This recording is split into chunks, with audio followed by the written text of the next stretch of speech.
moon hung low over Willow Creek, pale and tired, its light spilling thinly across the canyon walls. Dust swirled in the silver beams, mixing with the acrid bite of gunpowder that stung the back of the throat. Somewhere beyond the bend, hooves churned the hard earth, their echoes caught between rock and night. Martha Collins crouched behind a jut of limestone, breath slow, steady, the Colt in her hand warm from the last shot. Her heart didn't race, it thudded, heavy as a mallet against oak. She had learned, out here, that panic got you killed.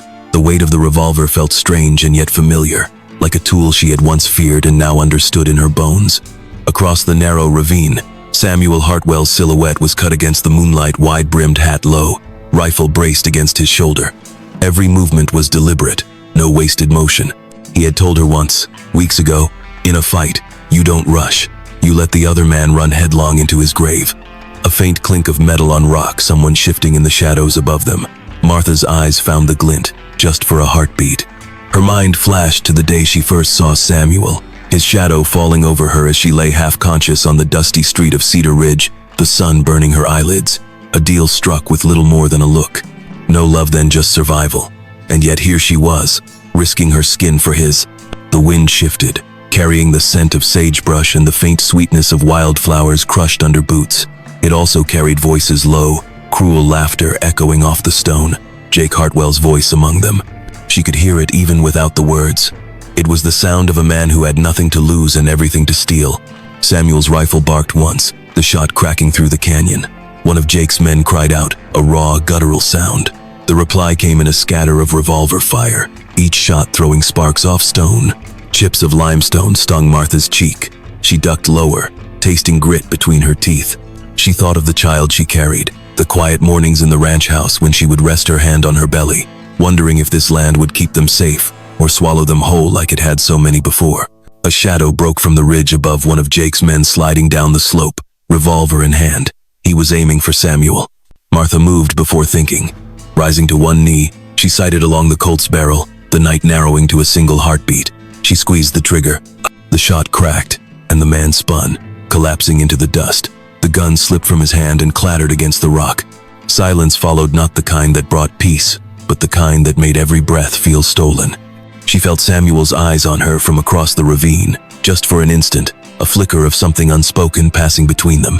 From somewhere deeper in the canyon, Jake's voice rose, harsh and sharp. This ain't over, Sam. The sound faded into the night, swallowed by the wind and the distant call of a lone coyote. The fight was not won, not yet, but the gun smoke was thinning, the hoofbeats retreating into shadow. Samuel motioned for her to stay low as he moved toward the ridge, every step cautious. Martha's hand trembled now, but not from fear, more from the weight of what she had done and what she might yet have to do. The revolver hung in her grip, barrel cooling in the night air. She had crossed a line tonight, one she could never uncross. Above them, the stars blinked cold and indifferent, scattered across a sky that had seen more death than any man could count. The West had a way of swallowing stories whole, leaving nothing but bones and rumors. Martha let her gaze follow the line of the canyon, the moonlight tracing the curves of stone and shadow. Somewhere out there, Jake was still moving, still breathing, still scheming. She knew in her bones that he wasn't the kind of man to ride away for good.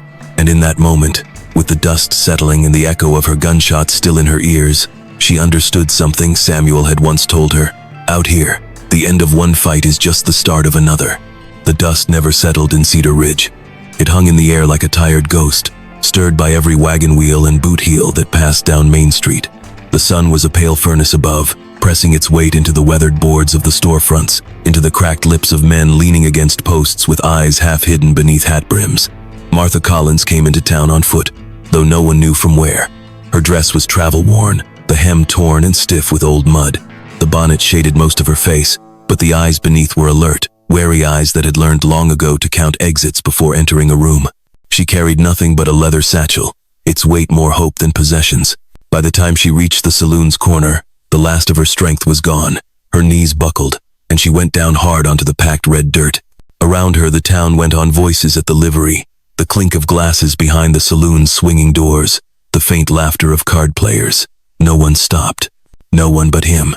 Samuel Hartwell was crossing from the general store, a sack of coffee beans slung over one arm, when he saw her. He was a broad man, built like the oaks that grew stubborn in the creek beds, his face set in the lines of a man who'd known too much wind, too much loss. For a moment, he simply stood there, the shadow of his hat cutting across his eyes. Then he stepped forward, the boards of the walkway creaking under his boots. "You aim to die here, ma'am." His voice was low, rough, like gravel shifting under wagon wheels. Martha looked up, and for the first time their eyes met. There was no pleading in hers, only a tired defiance. She didn't answer. Samuel crouched beside her, setting the sack of coffee down in the dust. He offered his hand. "I've got a house 10 miles west, land enough for cattle, but I got no family left." He let the silence stretch, the wind whistling between buildings. "You look like a woman who needs a roof. I need a wife. We could solve both problems." It wasn't romance. It wasn't even kindness, not in the way folks meant it. It was a bargain spoken plain, the kind this country understood. Her lips parted, dry and cracked. "You don't even know my name." "I know enough," Samuel said, and there was something in his voice that wasn't a question. They married the next day, in the saloon's back room. A preacher was fetched from the far end of town, and 3 ranch hands served as witnesses. Martha stood in her weather-beaten dress, Samuel in his worn coat. When the vows were done, there was no kiss, just the solemn meeting of eyes, 2 people who'd both buried too much to pretend at softness. Elizabeth Thornton, the saloon's owner, watched from the doorway, her arms folded. Her gaze was sharp as a hawk's, the kind that weighed worth and weakness in the same glance. Martha felt it pierce through her, as if the woman could already see the whispers that would follow. That night they rode west under a bleeding sunset. The land stretched out before them in shades of rust and shadow, the air cooling as night gathered. Martha rode astride, her hands tight on the reins, the satchel pressed against her side. She didn't ask what waited for her at the Hartwell Ranch. She only knew it was better than the streets of Cedar Ridge, or so she told herself. The road was quiet except for the creak of leather and the occasional call of a night bird. Samuel didn't speak, and neither did she. But in that silence, Martha felt the first shift inside her, a space opening where fear and caution had always been. Yet as the lights of Cedar Ridge faded behind them, a thought rose unbidden, sharp as the desert thorns along the trail. Out here, nothing was truly given. Everything had to be kept, fought for, or stolen. And she wondered, as the moon climbed cold and distant above the prairie, which of those 3 her place beside Samuel Hartwell would turn out to be. The Hartwell Ranch rose from the plains like something carved out of stubbornness. A scatter of outbuildings, a long corral, and the main house, a 2-story frame of weather-bleached boards, stood against a backdrop of open range that reached to the horizon. There were no trees close by, only a few bent cottonwoods down by the creek, their branches twisted from years of wind. Martha stepped down from the saddle on that first morning, boots crunching against the frost-hardened dirt. The air was thin and sharp, carrying the scent of hay, wood smoke, and the faint tang of manure. Samuel led the horses to the barn without a word, moving with the unhurried purpose of a man who'd repeated the same motions for decades. She followed him inside, her eyes adjusting to the dim. Dust motes floated in shafts of light slicing through gaps in the boards. A tabby cat blinked at her from atop a grain sack. Somewhere in the shadows, cattle shifted, their breath rising in small clouds. Samuel handed her a pair of worn gloves. "You'll need these. Wire'll eat your hands raw." That day, and many after, Martha learned the work of the ranch. She hauled feed, mended fence, and carried water from the well. The land didn't care she'd been a schoolteacher once. Out here, every hand earned its keep. By evening, her back ached, her palms burned, and a layer of dust clung to her skin. Yet there was a strange satisfaction in it, a weight that felt like something built, not just endured.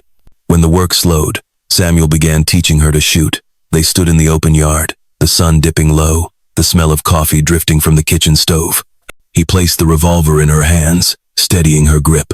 "Don't pull the trigger," he said. "Squeeze it. Let the gun do the work." The first shot kicked harder than she expected, sending a shiver up her arm.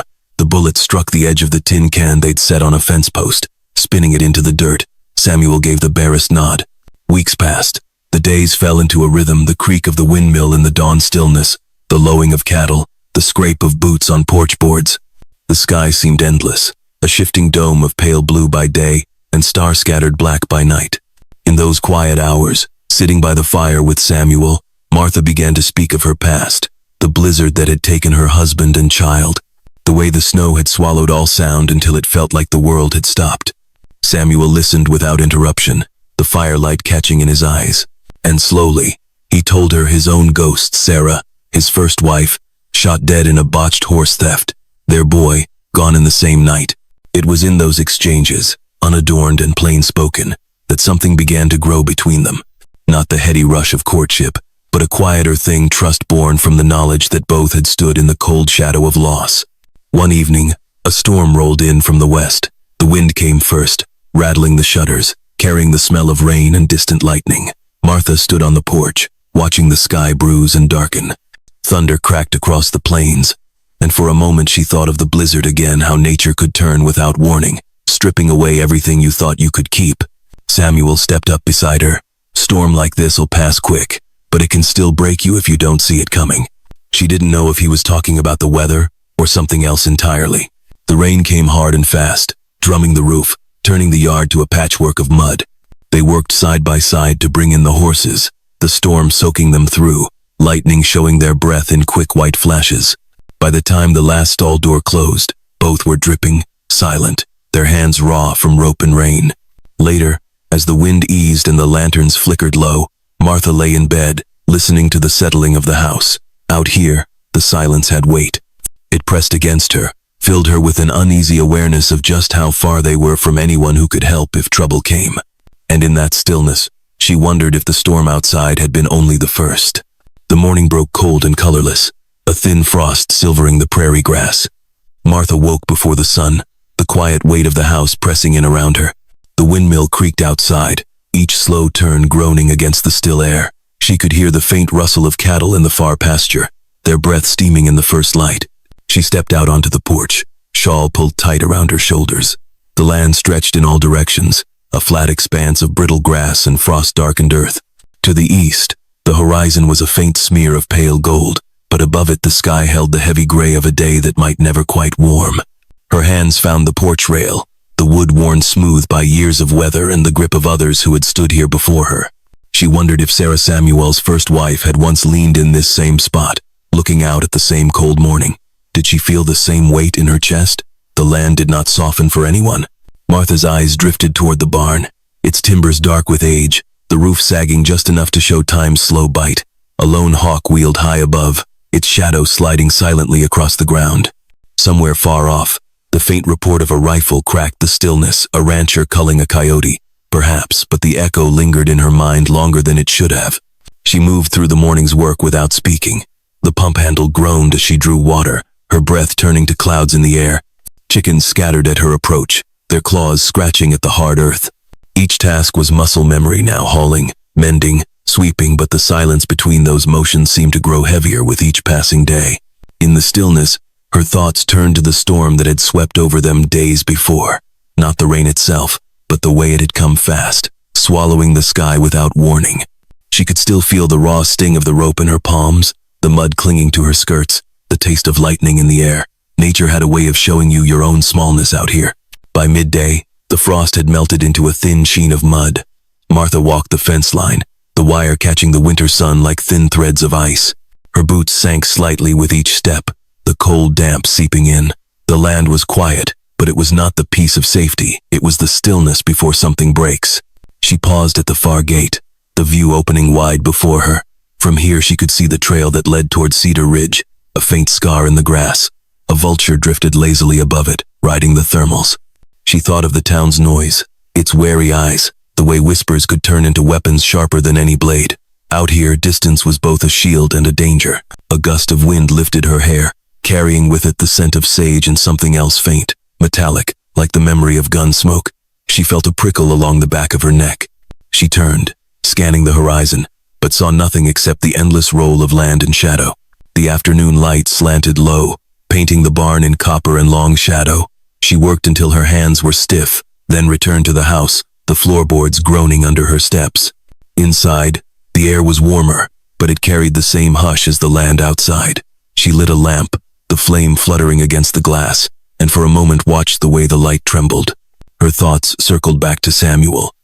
He was a man who carried his past like a holstered gun, always there, always ready, never spoken of unless necessary. She wondered how much of what he feared was behind them, and how much still rode somewhere on the horizon, drawing nearer with each turn of the earth. Night came slow but heavy, the kind that seemed to gather in layers. Outside, the stars burned cold and sharp, their light too far to warm anything. Martha sat by the window, her reflection pale in the glass, the darkness pressing just beyond it. Somewhere in that darkness, she felt certain, a shadow was moving toward them.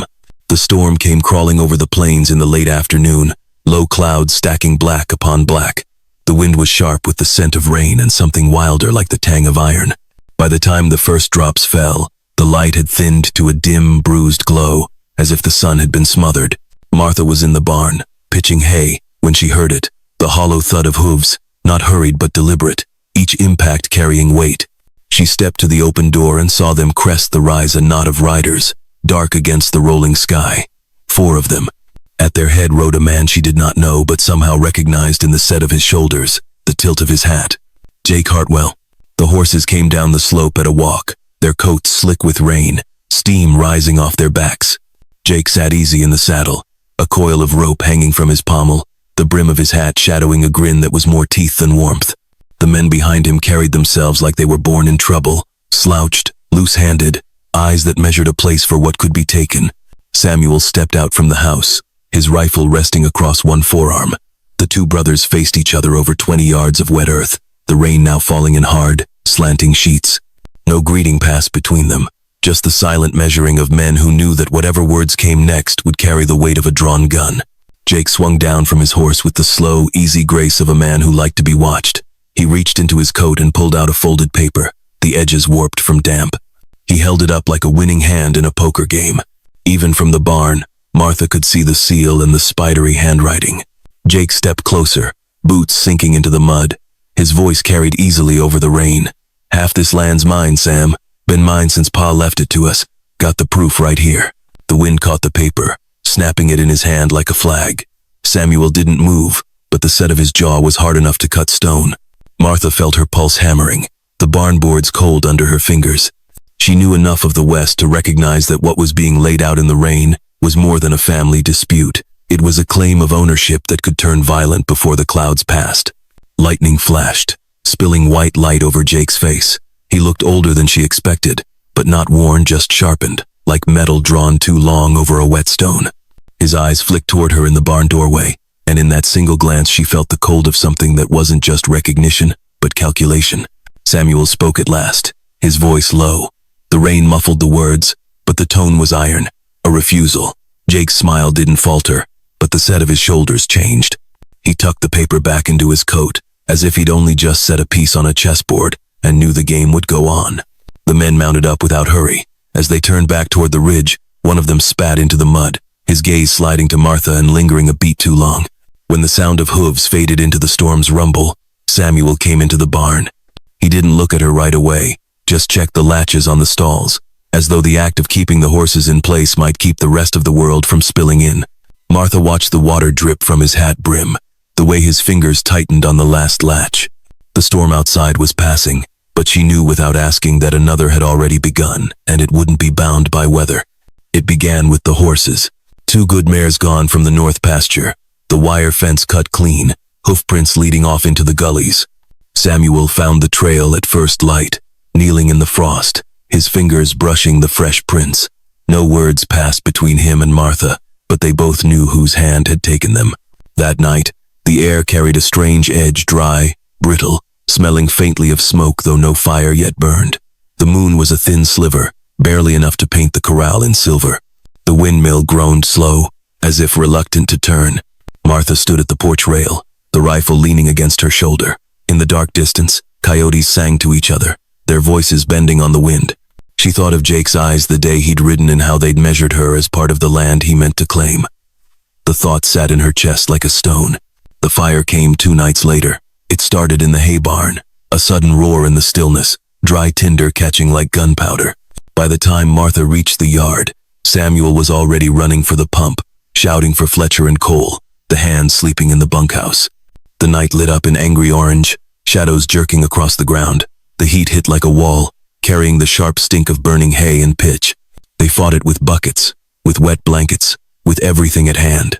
Martha's arms ached, her lungs clawed for air, eyes stinging from smoke.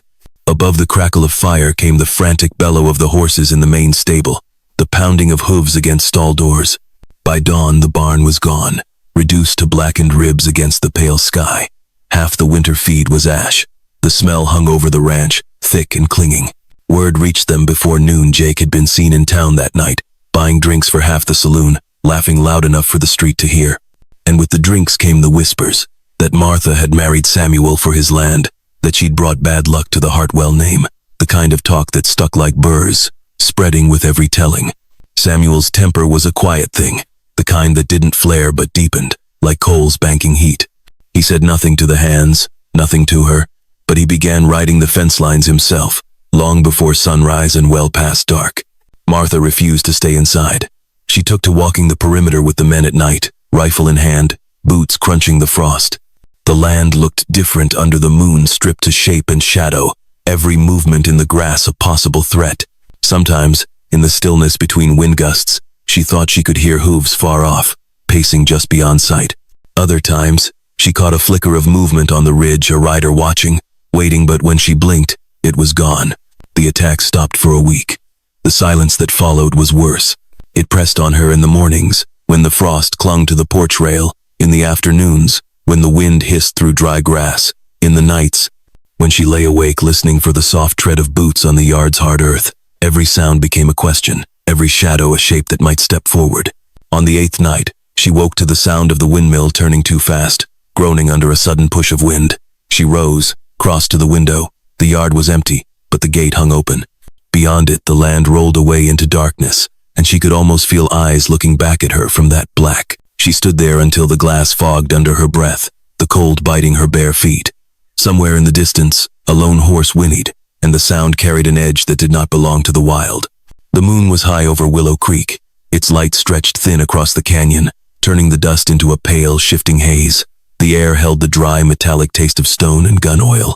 Somewhere in the dark, a rock shifted under a boot, and the sound cracked the stillness like a match striking. Martha lay on her stomach behind a ridge of limestone, the Colt resting steady in her hands. Her heartbeat had slowed to a deliberate thud, one she could count, measure, hold. She could see Samuel crouched 20 yards away, his rifle cradled against his shoulder, eyes locked on the narrow pass where Jake's men would come through. The plan was simple, catch them as they drove the stolen cattle through the choke of the canyon. But plans were just paper out here, and paper tore easy. A night wind slid down the canyon walls, whispering over sagebrush. It carried the faint jingle of spurs, the deep, steady thump of hooves. Martha's fingers tightened on the revolver's grip. She thought of the past weeks, the empty stalls, the burned barn, the way Jake's eyes had lingered on her in the rain. She had no illusions left about what he meant to take, or what he'd destroy if he couldn't have it. The first rider emerged from shadow, his horse's flanks wet with sweat, steam curling in the moonlight. Behind him came 2 more, then a cluster driving the cattle low, restless shapes moving in a press of dust. Samuel's rifle spoke first. A sharp crack, a flash, the front rider pitching sideways into the dirt. The canyon exploded shouts, the frantic ball of cattle, the ringing chaos of hooves on stone. Martha rose to one knee, sighting along the Colt's barrel. The second man wheeled his horse, pistol lifting toward Samuel. She squeezed the trigger. The shot punched through the night, and the man reeled, his gun spinning away. She moved without thinking, shifting to another rock for cover. The air was alive with gunfire, now sparks leaping from stone, the smell of burned powder mixing with dust. Somewhere to her left, Fletcher was yelling, though the words were lost in the echo of the canyon walls. A shadow moved high on the ridge, a rider taking the long flank. Martha caught the glint of a rifle barrel, the line of his aim, straight at Samuel. Her stomach tightened. She fired, the recoil jolting up her arm. The man jerked back, disappearing from view. Then came a sound she hadn't expected, the unmistakable bark of Jake's voice, rising over the chaos. Fall back, pull him out. The order cut through the din, and the riders began to peel away, driving the cattle toward the open desert. Samuel pushed forward to the pass, firing until the last shadow slipped into the night. The canyon fell into a heavy silence, broken only by the slow settling of dust and the low groan of a wounded man somewhere among the rocks. Martha's breath came in shallow pulls, her arms trembling now that the shooting had stopped. She stepped out from cover, the Colt still warm in her hand. Her eyes found Samuel's across the pale-lit ground. In his look was the same thing she felt: relief, yes, but also the hard knowledge that this was not over. From the shadows near the pass, Fletcher dragged one of Jake's men into the open. The outlaw's leg bent wrong, his face pale with pain. Samuel looked down at him, then at Martha. No words passed, but the meaning was clear. This man could talk, and his talk could hang Jake. The wind picked up, brushing cold against Martha's cheek. Above them, the stars burned sharp and remote, watching without care. She holstered the Colt, but her hands didn't feel any lighter. The echo of the gunfire still clung to the rocks, to the back of her mind. She knew just as Samuel knew that Jake was still out there, and the next time he came, it wouldn't be for cattle. The saloon smelled of whiskey and wood smoke, the air thick with the weight of bodies pressed close. The tables had been pushed against the walls to make space, but the scent of old ale and spilled beer clung to the boards. A single lamp hung from the ceiling, its light swaying faintly, throwing long shadows that crept over faces and floor. The judge sat at the far end, a big man in a worn black coat, his eyes small but sharp. His desk was nothing more than a whiskey barrel with a plank laid across it. Behind him, the walls bore bullet scars, reminders that in Cedar Ridge, justice had always stood shoulder to shoulder with violence. Jake Hartwell lounged to one side, hat pushed back, a grin playing at his lips. He wore a clean shirt, but it couldn't hide the dust of the trail, nor the tension in the way his hands flexed at his sides. His men leaned in the shadows, their eyes flat and unreadable. Samuel stood opposite, hat in his hands, his posture straight but heavy with the weeks behind him. Beside him, Martha felt the eyes of the room pin her in place, cowboys, storekeepers, saloon girls, all watching. Some with curiosity, some with doubt, some with the quiet hunger for a story worth repeating. The judge's voice broke the murmurs. "Mrs. Hartwell, you have the floor." She stepped forward, the boards creaking under her boots. For a moment, the noise of the saloon's shuffling feet, the faint clink of glass faded, and all she could hear was her own breath. Her mind flashed to the barn fire, the cut fence, the dead of night with the gate swinging open. She thought of Jake's gaze in the rain, the glint in his eyes at Willow Creek, and she remembered the man Fletcher had dragged from the rocks, broken, beaten, and willing to speak. Martha began plainly, her voice steady, the words deliberate. She told of the night Jake rode in with papers in hand, claiming half the ranch. She described the stolen mares, the blaze in the hay barn, the whispers in town meant to turn neighbor against neighbor. She spoke of Willow Creek, the gunfire, the stolen cattle, the wounded man who confessed Jake had sold his own claim years ago to pay off a gambling debt. Her words moved slow, each one landing like a boot step in dry dirt. She did not look at Jake until the end, when the room had gone silent, but for the soft hiss of the lamp. His smile had thinned, his jaw working. The judge took the papers Martha handed him, yellowed, creased, smelling faintly of smoke from where she'd kept them in the kitchen stove's warming drawer. He read them without hurry. Then he leaned back, eyes narrowing at Jake. "You sold your half to a card table and a bottle, Mr. Hartwell," the judge said. "You've no more claim here than I do." A low murmur rippled through the room, like wind through dry grass. Jake's men shifted, their hands brushing the butts of their pistols, but no one drew. Samuel said nothing, but Martha felt the tension in him, the coil of readiness. She knew everyone knew that the judge's words might not end this. Out here, a verdict on paper didn't always carry past the saloon doors. Jake's grin returned, but it was a different thing now, thinner, colder. He tipped his hat to the judge, to Samuel, even to her. "Reckon we'll see how long that paper keeps you warm," he said softly. The judge banged the gavel once, a sound dull against the wood, but his eyes never left Jake. "Case dismissed. Hartwell's keep the land." The saloon began to empty, boots thumping on the porch outside. The light shifted as the door swung and closed, until only a few remained. Martha stood still, the taste of dust in her mouth. Through the open doorway, she could see the street sunlight spilling low and red over the roofs, painting long shadows across the dirt. Somewhere down that street, Jake was walking away, and she knew, by the set of his shoulders, that he wasn't done walking back. The days after the trial came cool and bright, the sky a hard, unbroken blue that seemed to stretch forever. The air carried the sharp bite of autumn, and the cottonwoods down by the creek had turned to gold. On the surface, Cedar Ridge went on as before. Wagons creaked along Main Street, the blacksmith's hammer rang in steady rhythm, and the saloon doors swung with the ebb and flow of men seeking whiskey and news. But for Samuel and Martha, the quiet was not peace. Jake was gone. No one could say where. Some swore they'd seen him riding south toward the border. Others claimed he'd been spotted in the mining camps up in the hills. In the west, men could vanish as easy as smoke on the wind. and they could come back just as sudden. At the ranch, work filled the daylight. The rebuilt barn rose plank by plank, the scent of fresh-cut pine mixing with the ever-present tang of manure and dust. Samuel worked alongside the hands, his shirt damp with sweat despite the cool air, his eyes always flicking to the horizon when a rider passed on the distant trail. Martha took to her chores with the same quiet determination. She tended the chickens, mended the worn shirts, kept the rifles cleaned and oiled. In the evenings, she sat on the porch, a blanket around her shoulders, watching the light drain from the land. Sometimes she rested her hand on the gentle swell of her belly, feeling the life within her turn and shift. She thought often of the trial, not the judge's verdict, but Jake's parting words. They had clung to her, heavier than the dust in her hair after a long day's ride. "Reckon we'll see how long that paper keeps you warm." Words like that weren't thrown into the wind. They were planted, meant to grow in the mind until the roots reached deep. One evening, just before sunset, Samuel joined her on the porch. He lowered himself into the chair beside hers, the wood creaking under his weight. They sat in silence, the air cooling around them, the smell of coffee drifting from the kitchen. Beyond the fence, the pasture rolled out toward the distant hills, the grass rippling under the touch of the wind. A small band of antelope grazed near the creek, their movements quick and delicate. The world looked still enough to believe in safety, but both of them knew better. Martha's thoughts wandered to the winter ahead, the storms that would come down from the mountains, the nights when the wind would scrape against the shutters like a warning.